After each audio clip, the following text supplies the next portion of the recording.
നീ അല്ലാഹുവിന് 100 സുബ്ഹാനല്ലാഹ് പറയുക. فإنها تعدل لك 100 رقبة تعتقينها من ولد إسماعيل. അറബികളിൽപ്പെട്ട 100 അടിമകളെ മോചിപ്പിക്കുന്നതിന് തുല്യമാണത് 100 സുബ്ഹാനല്ലാഹ്. നീ അല്ലാഹുവിന് 100 അൽഹംദുലില്ലാഹ് പറയുക.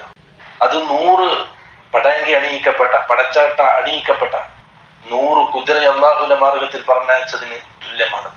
100 പ്രാവശ്യം നീ അല്ലാഹു അക്ബർ എന്ന് പറയുക.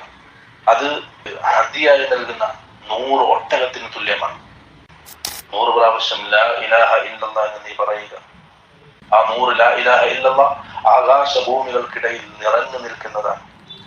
നാളെ ഖിയാമത്ത് നാളിൽ ആഖിറത്തിൽ ഓരോരുത്തരുടെയും അമലുകൾ എടുത്ത് പരിശോധിക്കപ്പെടുമ്പോൾ നീ കൊണ്ടുവന്നത്ര അമലും ഒരാളും കൊണ്ടുവന്നിട്ടുണ്ടാവൂല.